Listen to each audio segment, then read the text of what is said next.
is made for the pure and the free.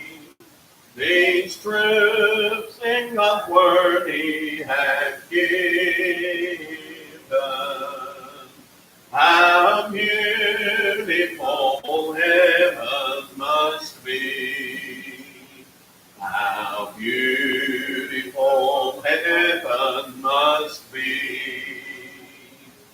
Sweet home of the happy and free. Fair haven of rest for the weary. How beautiful heaven must be. In heaven no drooping nor pining, no wishing more elsewhere to be. God's light in forever there shining. How beautiful heaven must be. How beautiful heaven must be.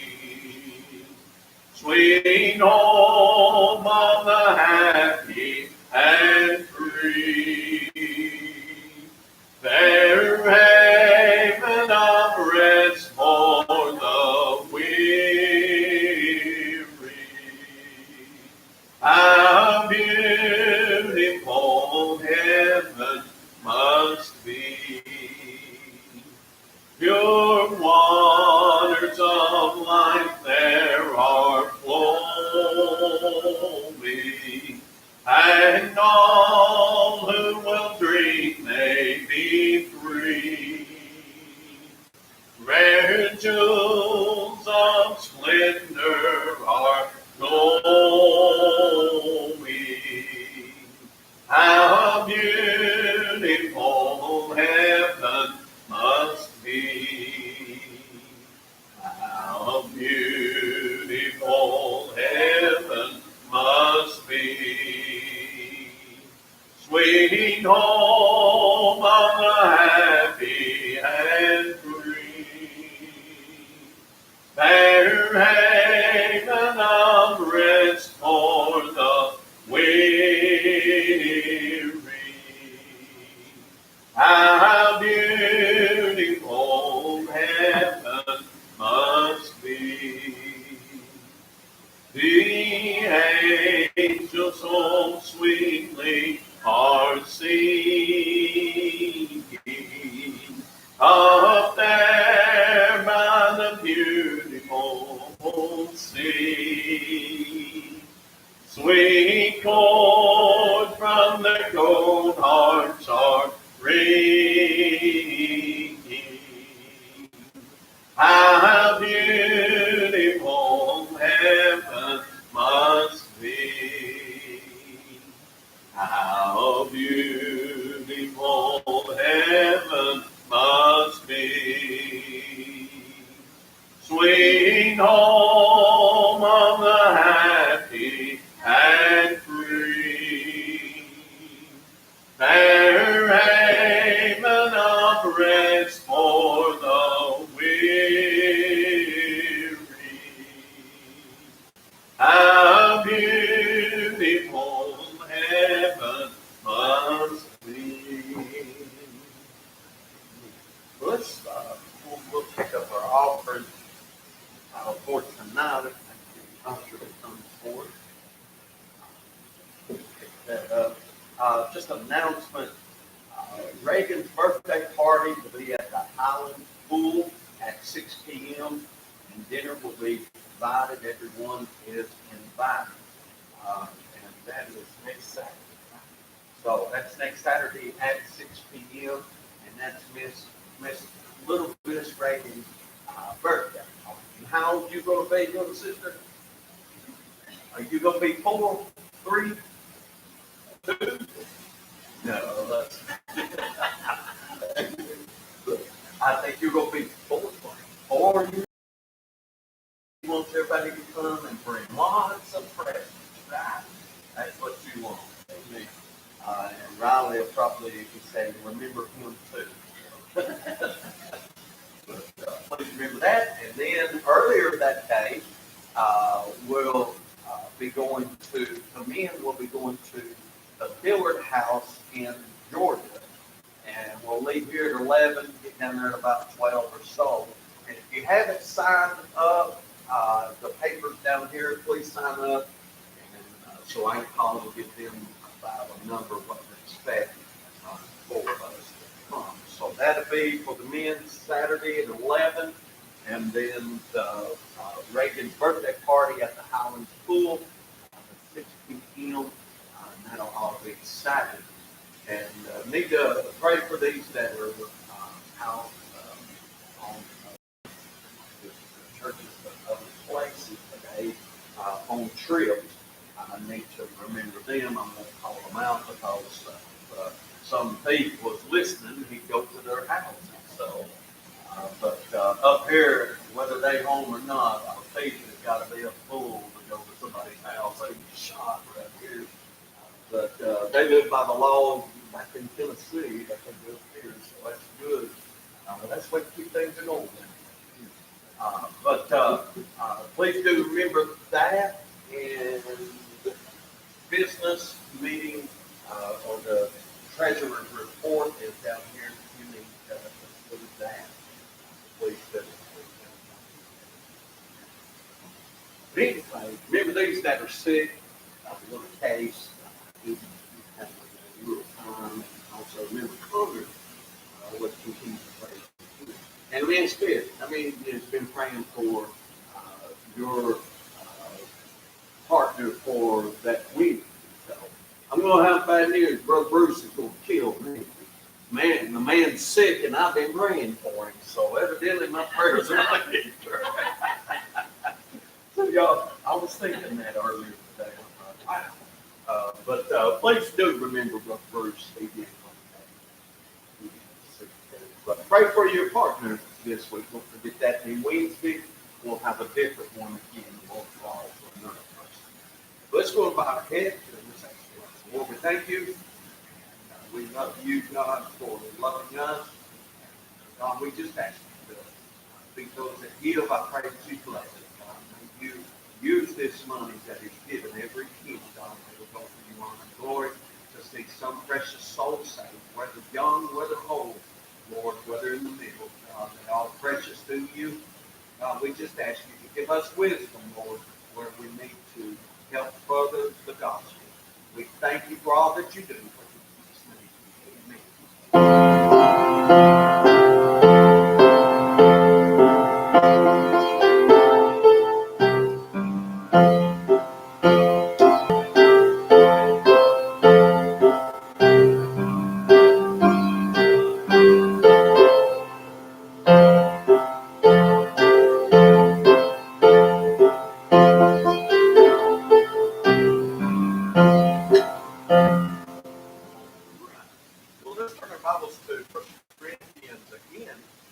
This evening, we'll try to finish out verses. I'll start reading in verse 21, but I want to get down to 26 through 31 is what I'm shooting. Where is the wise? Where is the scribe? Where is the disputer of this world? Hath not God made foolish the wisdom of this world? For after that, the world by wisdom knew not God. Foolishness of preaching to save them that believe. For the our sign, but we preach Christ crucified unto the Jews a stumbling block, and unto the Greeks foolishness. Unto them which are called both Jews and Greeks, Christ the power of God and the wisdom of God. Because the foolishness of God is wiser than men, and the weakness of God is stronger than men. Let me go back. I didn't cover this the last time, but I want to say this. You see in verses 22 that he talks about, for the Jews require a sign and the Greeks seek after wisdom.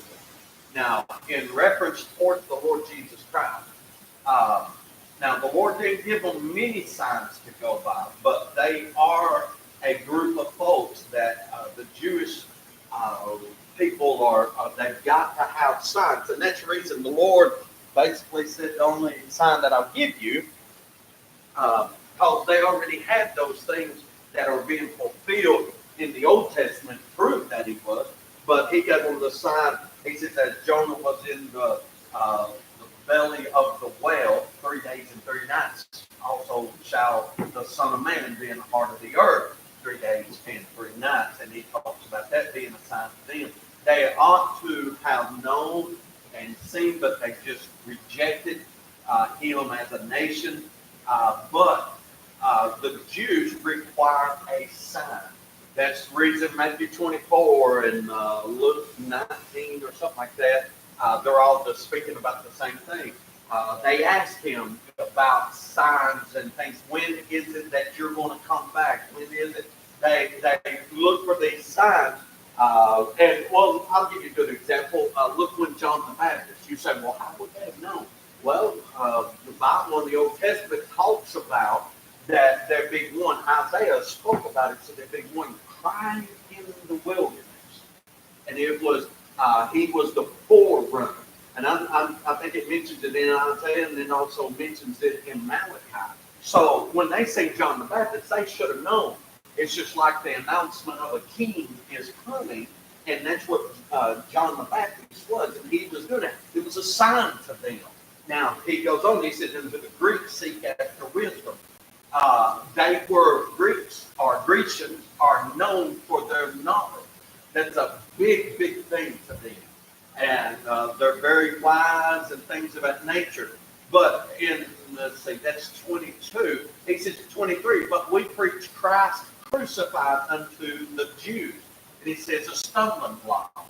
Now, when they preached to him, they preached to the Jews about their Messiah. They're looking, you got to recall, they're looking for their leader, their Messiah, to come on a white horse and to deliver them from the Romans and the oppression of the Roman government and stuff. Well, here he comes riding in on a donkey. And then he's crucified.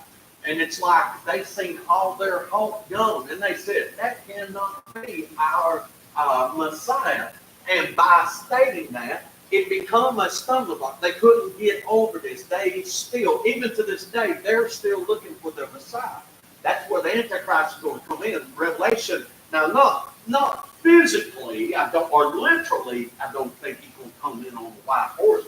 But the Bible talks about him, the Antichrist, he's going to ride on a white horse, and he's going to have an arrow without, he's going to have a bow without arrows. And it's just speaking of he won't have as much power as Christ. But that's who they're going to look for. They're going to look for somebody that's coming in with wisdom and all these things and doing great things, doing what is it the Antichrist is going to do? He's going to do signs and wonders in front of them. They're going to see them. They're going to fall for him for 3.5 years after the rapture of the nation will. But that, like we talked about in Sunday school, the last 3.5 years, their eyes are going to be open and go, oh my goodness, look what we've done. But if you kind of can see that right now, Jesus Christ is a stumbling block for them. They don't look at him like you and I. We just like the Bible, Paul talks about, I think in verse 18, for the preaching of the cross is to them that perish foolishness.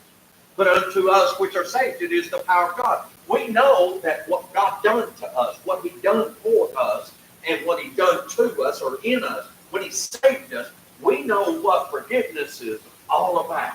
When there was one moment when you come into church, here you were guilty and you felt it through the preaching and the singing and all that, and then you go down to the altar, you give your heart to the Lord, you ask him to forgive you, you've seen that you were a sinner, he forgives you, you get up like you've never done nothing before. Why is that he justified us, just as if I had never sinned? Their stuff took place that we didn't even realize what was going on.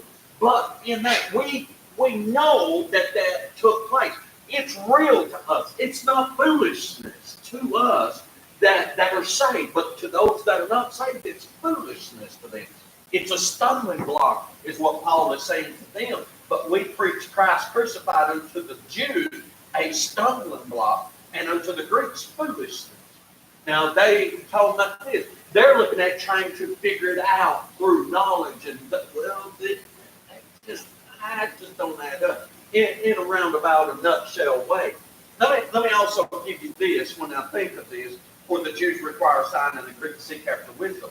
Let me throw something at you on this part. You remember after Christ ascended up to heaven, and he told the disciples and all them to go be in the upper room, and they wait, and he said, wait upon the Holy Spirit. The Holy Spirit comes, and then a few days later, the day of Pentecost, that happened, and Peter stands up and he preaches, and you remember what happened is that those guys were preaching in other languages that very day, and those people, the Grecians, looked and said, aren't these fishermen? In other words, don't take me wrong, they were not dumb by any means, but as far as they were maybe just blue-collar workers, they were fishermen, taxmen, whatever you would call it. They were very smart, like Apostle Paul was known for. But here they are, they're preaching to different nationalities that are represented there. And here these men are just Mr. Jones, so to speak, out there. And here they are. That to the Greeks were a knowledge. It was showing them wisdom. It was showing. He reached out when that day of Pentecost took place, that when that happened, it reached to the Grecians, and they were sitting there looking at wisdom and knowledge, and they're going, wow. It amazed them that here, I'm just using this loosely, not even a high school graduate is preaching things that we know about, or, the knowledge that we have. And they're seeing it. God used that to get them. But let me say this to the Jews. You say, well, day of Pentecost was there. And when that took place, they were speaking in other tongues, not to amaze them by their great gift or anything, but the gospel was trying to be preached to other nations so that the gospel would be spread to all others. And when they're doing that in that way, when they're doing it, was a sign to them. I think it's the book of Joel. He said basically they would do that very thing. He basically prophesied about that day of the day of Pentecost, when that they would preach in other tongues and things. And but what was happening? It was doing a sign. They knew that stuff was going on or prophesied before. God gave them a sign. When they see this stuff happening, that is the touch of, that's God's hand upon them, in other words. So you see, just out of that little old verse, Jews require a sign or seek a sign, and Greeks wisdom. That very day, on the day of Pentecost, was amazing. What they seen, God just basically laid it in their lap, and yet most of them, or some of them, refused it. So you kind of see that in that perspective. But it goes on, and he says, but unto them which are called, both Jews and Greeks, Christ, the power of God and the wisdom of God, because the foolishness of God is wiser than men, and the weakness of God is stronger than men. God took things that were so small to him, per se, and amazed folks during that time. Now, verse 26, he said, for you see your calling, brethren, how that not many wise men, not noble, are called. Now, here, he's talking about these that he's calling. These are the ones that he uses. This is God's way of working through, using the gospel to get it out. And he uses people, of course. He uses all different kinds of folks. And when he says, for you see your calling, brethren, how that not many wise men after the flesh, not many mighty, not many noble are called. He's talking about three different kinds of folks here. He said there's not many wise men, in other words, learned or skilled or cultivated or clever. He doesn't use many. Now think of it this way. Now we're in the mountains here. I love it. Mountains that I love the South. That's where I was raised. I go anywhere else, I'm a foreigner. With my accent, I'm a foreigner. They'll point me out anywhere. In other words, well, they point me out here. I'm still, wait, I've killed the King's English, so to speak, but wise. You now think, go back in your mind. Now, I'm not saying there wasn't wise, highly skilled preachers that we've known, but and I mean, even you look at Billy Graham. He's from North Carolina, Charlotte, and you sit and listen. I found that on Sirius Radio, and I just started listening. And I'll be honest with you on this. I'll say this out. I used to think, oh, I just hear what people say about Billy Graham. And I never really listened to him. I can recall as a young kid sitting there with 3 channels. Every time he'd come on, they turned the channel. In other words, when he did his crusades, you older ones know what I'm talking about. When you didn't have so many channels, and then Billy Graham would come on, and they'd take that one for about 2 hours, the crusade, but he would come on TV. Most, I don't know, not most, but some would turn it. I was in one of those families that turned it and all. But look at him. Listen to him speak.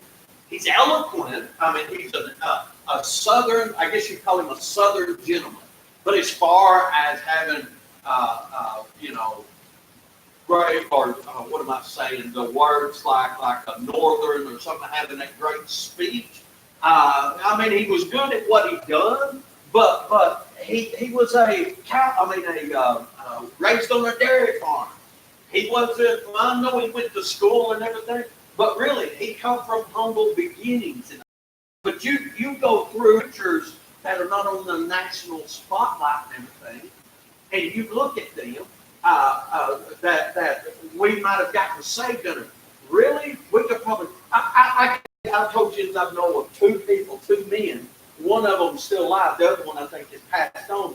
But there's 2 that could not read the Bible. Now, sit there and think about that. They can't read the Bible. And both these men are very older men, and they can't read. I understand somebody did. Some of them are old enough that where they might have had tapes later on in life and everything, but all they had was the Bible. And that's it. Maybe somebody took the time, their wife or sister, brother, or whatever, sat down and took the Bible and read to them. I don't know. But as far as this, they could sit down and read that thing like you and I sometimes we can do. We sit down and just go through verse by verse and read that in that way. They couldn't. But yet they would mount the pulpit, and they would come with power of God, and they would preach what God has laid on their heart where somebody has read to them. Now, I'll be honest with you, that just blows my mind. One of them was a logger. In other words, he's down there, Brother Bradley, down in Easley, South Carolina, not too far from my house. A good gentleman and everything. But he's been pastoring for years, and God has used him greatly and everything. And he's up in his late 70s, early 80s. And God, it just blows my mind how God can take somebody that he wasn't somebody coming out of the halls of Duke or Providence or some of these great colleges, whatever. He was just a man of God that God called him. I remember hearing one older preacher saying, and he was 90-something when he told us this. He said, before people come up with outlines to preach with, he said, we never knew nothing about that. We just grabbed the Bible, went out behind the barn, read until we found what we think God wanted us to preach on, and then we showed up on Sunday or Wednesday and just preached our hearts out.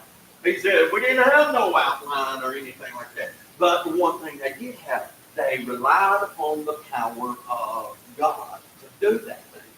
And the majority of us here tonight, could probably sit down and testify about this, that we have seen some great things that God has done with some people that were not highly educated, any of those things, but they knew God. That made the difference. When he talks about the wise, he talks about the powerful. When he talks about it in verse 26, for you see your calling, brethren, how that not many wise men after the flesh, not many mighty, powerful, describing what is made possible because of the power or the ability within itself. It wasn't because of what they've done or how they could do things, in other words. if God would take, hey, I've known, I'll be honest with you on this. There's a guy that's on WTBI, and I didn't know this for a while. There's a man on there that comes on, I think, every single day. And he's from up in North Carolina somewhere, I think, and he's blind. But I know you don't need the eyes to see on the radio. When I worked at the radio, they used to tell me I had the best phase 4 radio, in other words, and you get that and let that sink in. And it took me a little while to catch that they were hurting my feelings and not helping me. God uses him day in, day out on that radio and uses him greatly. I can't even call his name. But powerful, or power, it's not in us. When a preacher, and I'll say this, not even just a preacher, but as a Christian, when we realize it's not what we can do. God can take our abilities, I understand. God can do wonderful things with us. But I have seen God take people that didn't have so much ability and so much power and so much thing, and take them, use them greatly, a lot more than somebody that is just loaded with ability and talent and all that. I've seen God, and we'll see why he does this, but not many wise, not many that he talks about mighty, not many noble. Now that means there's not many noble births. In other words, those that are born with a silver spoon in their mouth. Now, I can't go back in my mind to think of, but there's probably some. But what he's saying is, the most part, they're not the ones that God calls to use. I'll be honest with you, God will take folks. Why is it that you sit and think about this, and maybe you have, maybe you haven't, but I know I'm a pastor, I've been to a few churches here and there, but why is it that God can take somebody, some woman that has not got the best, what do you call it, testimony in the world before she gets saved? God will take that woman, and she'll come and give her heart to the Lord, and she'll get saved, and God can take that woman and use that woman so greatly as a Sunday school teacher, or being somebody that is just there day in, day out at the church every time the doors are open. How is it that God can take a drunk or a drug addict or somebody that I can't think of the guy's name. It's right at the tip of my tongue, but he was up north back in the early 1900s, I think. But there was a guy that was a known drunk, a known gambler, and literally, this is how far he went. He took the shoes off of his dead babies. In the casket. He took them and hopped them at the pawn shop to get some money and to drink and to browse or do whatever he was doing. That's pretty common. But if I'm not mistaken, man eventually got saved. I don't know if it wasn't the YMCA, but it's something up there like that he was part of the person that helped get the thing started. He became a great man of God. Somebody saw, per se, the world says that is low down to do that. But God takes them when they humble themselves, and nobody wants to do anything. You look at, I think it was Sam Jones, the lawyer, if I'm not mistaken, I think that's his name, that he was a Philadelphia lawyer back in the late 1800s, I think, something like that. And he was so much into alcohol and stuff that when they would, I think it was, where I read the book was that he would take and beg for it. Now this is a Philadelphia lawyer. He would get so much wanting another drink that they would take, the bar owners would take all the leftover liquor or something like that and combine it into some container or whatever, and he would beg for that. He got a Philadelphia lawyer in that time. And he got saved. And once he got saved, they said he walked across the street and said word had already started traveling and everything.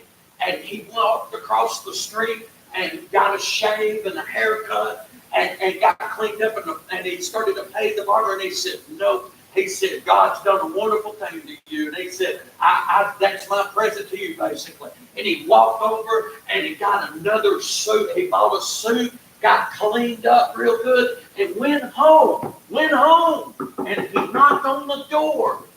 And his wife answered and she didn't even recognize him. Come home, tell her I got saved, gave my heart to the Lord. And his children, they didn't even recognize him. His wife, that's such a change in coming. I know he had but there's more than just a haircut that can do. It's when the Lord comes inside, he changes from the inside out. That's the answer to America today. That's the answer to all prisoners and all drug addicts and all that. It's outside, root of the problem. It's sin inside, and God reaches in and takes that away, per se, if I may put it that way. But what I'm getting to is this. He became a great man of God. And you say, well, that's back then. That's still, God still can do that today. God still taking folks that are, they say, well, I'm not this and I'm not that, in other words. I think I was reading this evening and I was looking at, for instance, like in verse 27, it says, but God had chosen the foolish things of the world to confound the wise, and God had chosen the weak things of the world to confound the things which are mighty. Now, I thought about this. The first example that I thought about was this, about Moses. It was the first thing I thought of.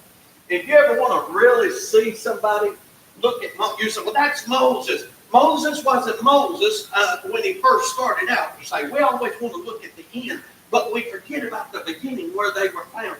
And now this is not my writings, but I thought this was pretty good. There's three, let me say, Moses lived 120 years. There was three parts of his life, three 40-year periods there, which equals up to 120. The first 40 years, God taught him how to be somebody. He was living in the paradise, so to speak, of the Egyptian dynasty and everything. And he chose to lead that, even though he possibly could have been the leader, the next Pharaoh or whatever. But he chose to lead that. He left that. That was his first 40 years, and it taught him how to be somebody. The second 40 years taught him how to be nobody. He went out on the backside of the desert. God just really took everything out of him that he had, not that he had learned, but showed him, and took him down. And then finally, at one night or one day, he's out in the desert with him tending a bunch of sheep. And then there's that flaming bush. God says, it's time. You need to come with me. And he gets him. And his last 40 years, God taught him. He brought him back to Egypt and how God can take a nobody, make him a somebody. In other words, it's like this. Moses went from a prince to a pauper to a prophet. God, now when you go back, let's say this. You go back to Moses at the beginning. When you go home, read, I think it's in the book of Exodus, the beginning part about Moses. Moses whines and cries and does everything he can. He's saying, God, when they're standing there at the bush, the bush that is not consumed, it's still on fire. And God tells him to take his shoes off because he's on holy ground. And he's there. And he gets in a conversation with God there. And God says, I want you to go. He's saying, God, I don't have good speech. God, I can't talk good, in other words. And some maybe think they had an impediment of his speech. God, I'm nobody. I'm nothing here. And you notice when he's saying that, he really talks himself down, in other words. And that's exactly what God wants in a Christian. He don't. Now, it's not that we walk around and go, boy, I'm worthless and I'm that. No. You still have confidence, but I'm saying, in the sight of God, you feel without him, you're nothing, in other words. And that you need God every breath, every day. And if you ever noticed in your Christian life, if you've lived for him for any amount of time, God has took you, I call it this way. I call it like Peter when he's in the garden. And I say this for the preachers.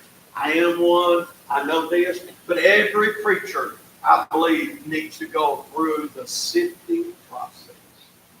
What did Jesus tell Peter? He said, tonight, he said, Peter, he said, Satan hath desired to sift thee as wheat. In other words, what that means, you ladies know, y'all pretty know, that means all the good falls through and all the bad shows up. What happened that night, that morning, when he stayed by the fire? I'm not going to say a few hours before and then 3 separate times. You're one of his. No, I'm not. No, I'm not. And the very part of him that he was trying to get rid of shows up. He sifted. God took. And then after that sifting process, the Bible says he went out and wept bitterly. And after Jesus arose, came back and talks to Peter, 60 days later, you see him standing at the Pentecost, preaching, and however many thousands are saved during the time.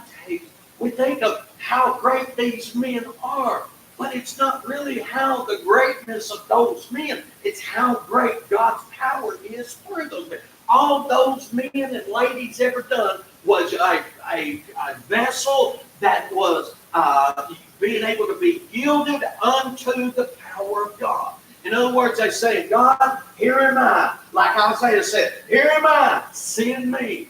I'm here. I'm willing to be you. And when you get to that point in your life that you figure out it's not about you, but it's all about him, that's when God will greatly use you. You say, well, I'm not a preacher. That doesn't mean this same preacher's got to do the very same thing that you do, that we've got to give ourselves. It's not within our ability. I can do all things through Christ which strengtheneth me. It's not what I can do, but it's what he can do through me.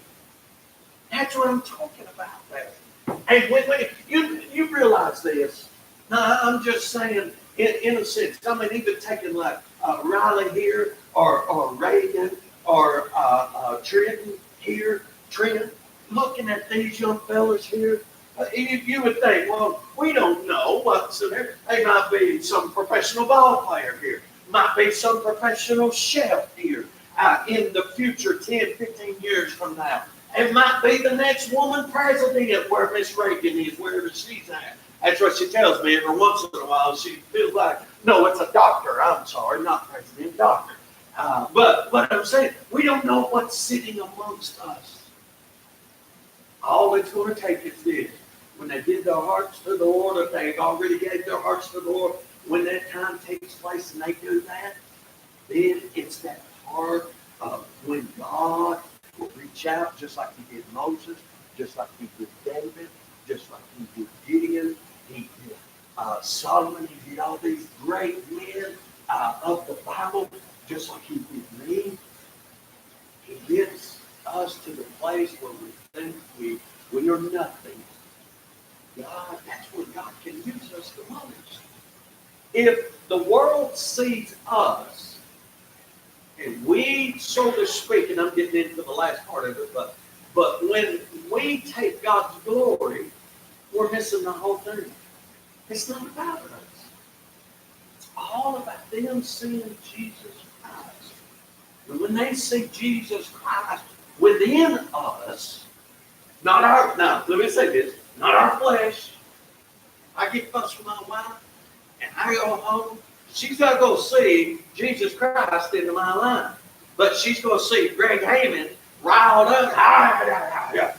And that's my flesh. I am covering Jesus Christ. She can't see. She probably saying I am somebody else, in other words.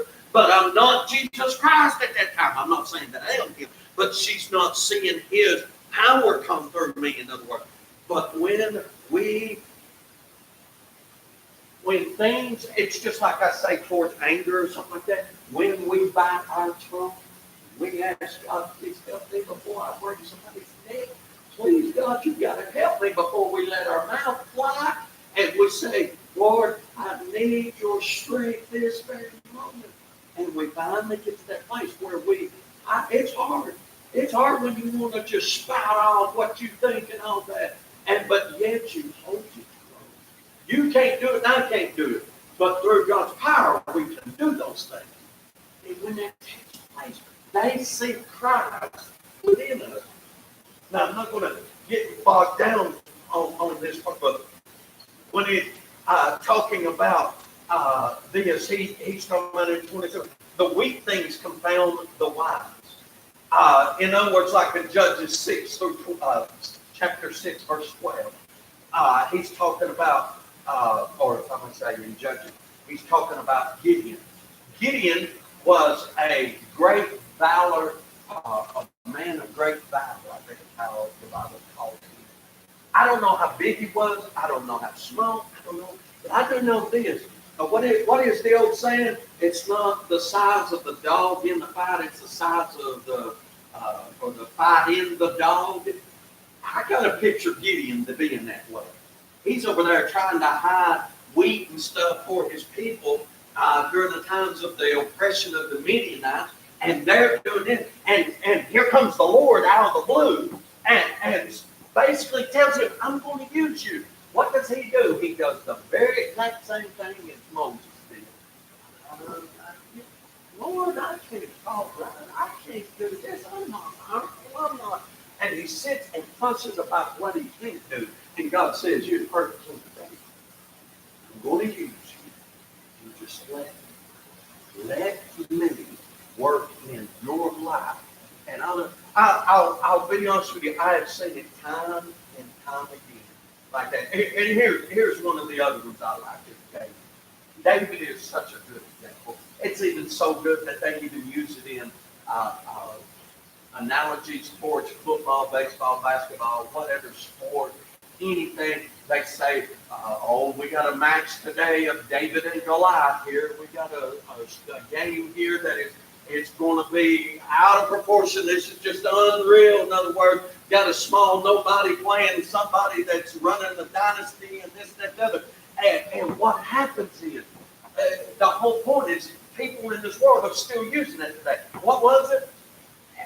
I was thinking about this as I was going through that they despise or contemptible. In other words, like the Bible says, let me say, and base things in verse 28, and base things of the world and things which are despised hath God chosen, yea, the things that are not, to bring to naught things that are.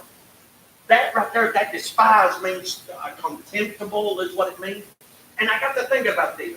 You realize when David come out to the battle scene, he was just bringing cheese and milk, I think it was, to his brother. Of course, he's a little boy. He looks out and thinks, why ain't somebody out there shutting that man's mouth? He's fussing, he's cussing our God, and ain't nobody going to step out there and do something about it. And he's a little ruddy-faced boy. Let me well, I feel, I don't know, they're not at the age of shaving yet, but they're close. Riley and Trenton are right at about the age of David. And here's a 9+ foot giant and is well wise in armor battles and stuff like that. He knows it. He'd be full to, it's like sending one of these fellows out there and find somebody that is be like trying to taking Mike Tyson out there, and that's Goliath, and taking Riley or Trent out there and put them against Mike Tyson. I'm not even going to go fight Mike Tyson, in other words. But I'm saying that's kind of the idea there. And there's a no chance win, in other words. But I thought about this. I said, you say, well, David wasn't despised. His brothers were. They said, we know the naughtiness of thine heart. We know that you just come out here and just say bad. Why don't you go back and tend those little sheep that has put you over? In other words, when they tend the sheep, that was the lowest of jobs. That's like getting garbage detail at the house. In other words, his brothers despised him. Saul despised him. Goliath despised him. Everybody looked down upon David. David just like, why don't somebody just shut his mouth? I don't care. Life isn't there looks. Looks at that little you come to me like with a sling like, am I a dog? In other words, you come to me to do this. Why don't they? Is there anybody else that come out here? Why in the world are you coming out here to fight me? David didn't go out there to fight in fists. Why? He didn't go out there with guns. I know guns were not things. He didn't go out there to pull karate on him or anything like that. He just come out, he said, I come to you in one thing. It wasn't what he could do per se. Only one thing he could do, and that was to take care of the sheep. And what God had given him was a sling. And that little sling, a lot of us would look at it and say, oh goodness, tell me when it's over. Oh boy, Mr. and Mrs. David's daddy, his daddy, mom, they're going to be mad. Oh boy, hear the cheer.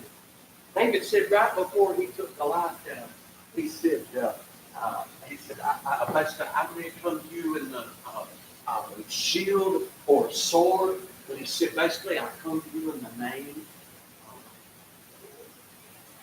David knew he didn't even stand a chance out there. David said, I'm going to do whatever I can. I'm going to go down and fight. But he took it serious. He started.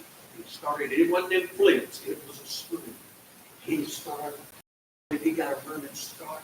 I believe the boy, and I know what it's kind of silly when I say this. I believe David closed his eyes and shot between his legs. He still hit the light up. You say, how do you know that? Would you ever seen a giant that's been hit, or anybody that's been hit in the head right here? In other words, you sit and think about it. I'm trying to think how I was going to say it. He didn't go forward, back. Yeah, he didn't go backwards, he went forward. In other words, what I'm saying, you get my drift on this.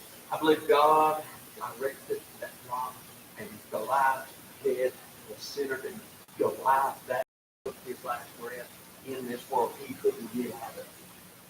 Because God said, I'm going to use that little boy that is willing to do whatever I ask him to do. And he said, I'm going to take him, I'm going to use him, I'm going to say, look at the things God's done over the years. He's taught the foolish things of this world. And this world says, that's ridiculous.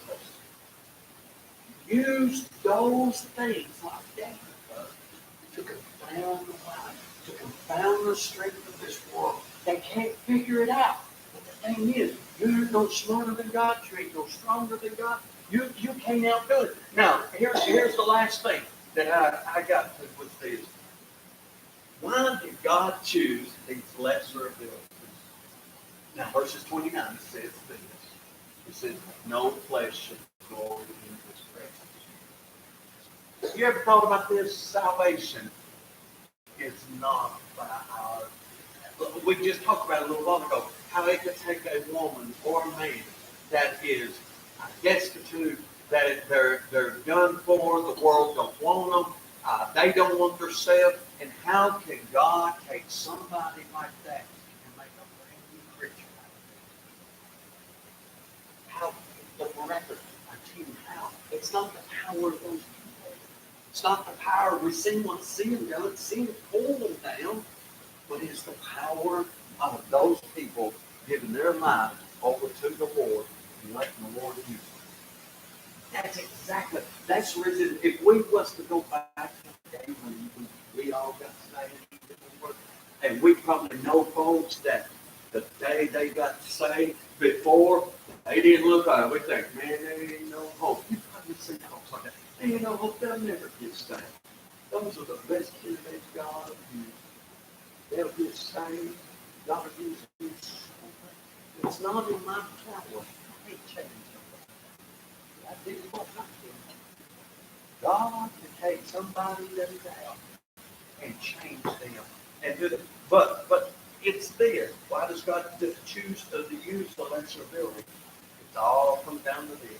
So God gets the glory. It's not of mine. It's not of merit. It's not of anything I do. It's just the mercy and grace of God that does those things in our life. All God wants to do is take somebody that's living. When you fill out a job application for God, you don't have to sit there and put what I like to do. You just say, God, I'm doing whatever you want to do. I'll do what you want me to do. Please just take me. I quote that, I think of this a lot. My mind reminisces back when I was first saved. And up in Dunlap, Tennessee, we was at a Thanksgiving service. It was two combined churches. And I'd already been up to Gatlinburg. I'd done seen that picture is in my office. It's up against the wall. It shows that Roman Coliseum and that guy standing there, and the lions and tigers were coming out, and people were dying crucified and then set on fire, and fixing to be mauled by lions and tigers and things of that nature. And I remember sitting in Gatlinburg after about 4 months after I said maybe 3 months, and I just thought, well, and I was like, God, please, God, please, I'll do. Ain't it funny when you get saved? I'll do whatever you want. Whatever you want me to do, I'm here. And I'll sit there and it was just a hallway, and I'd sit there and kind of do that, wait till people go through, and I'd just sit and just stare. Didn't have the money to buy it, but I eventually saved up enough to buy the thing. But I say this, I was sitting back about a week or so late in that service, and I forgot a woman down at the same invitation for preacher. She got up and she said the same, I'm glad you're preaching. And that song just repetition. I'm glad you're it goes on through, but I sit there and just, I remember, I still see it clear today. I'm sitting there looking up into the fire loft and sitting there going, oh, what is this? Please, just please. I don't know how to explain it. Just a desire within my heart to just want to please you and beg and thank you for what he's doing. Sometimes I forgot that. Oh, my mind is wondering like that. My heart stops fluttering and I just say, Lord, it's not just preaching. I'm going to preach. I'm going to make a big difference. I'm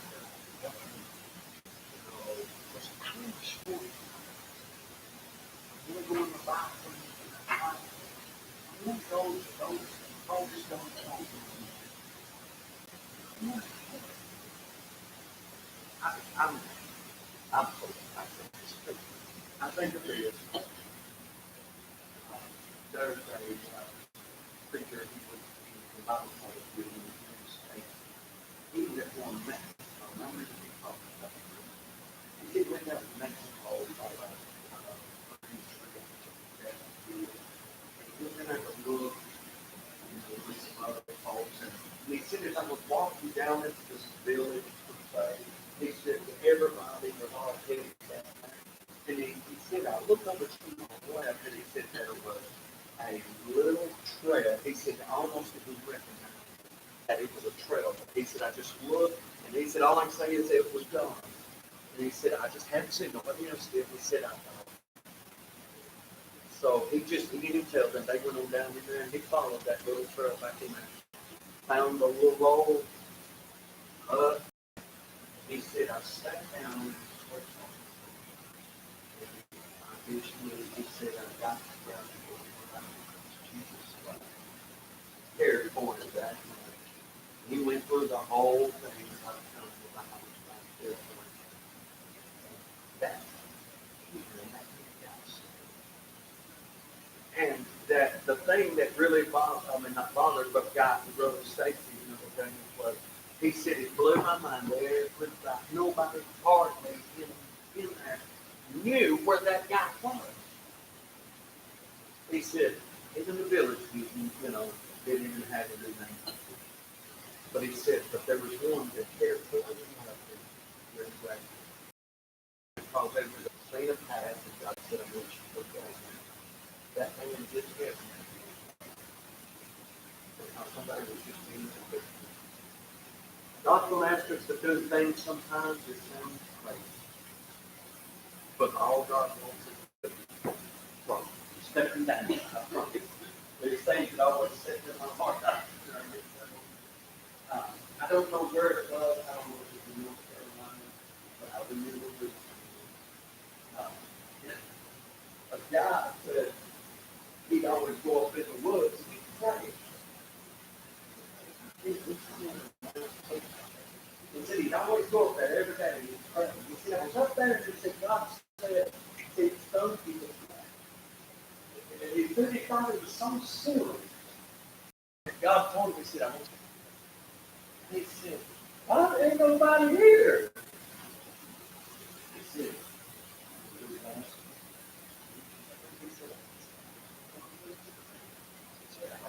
good time. Just me and the trees and the squirrels and stuff. And he said, "You got there and all that." There was a prison there. Yeah. He said, "Oh, somebody else." He said, "I love you."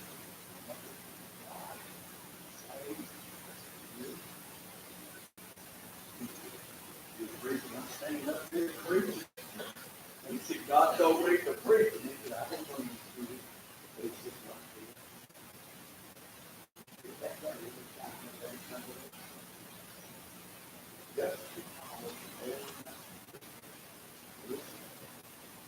Nothing that he could do.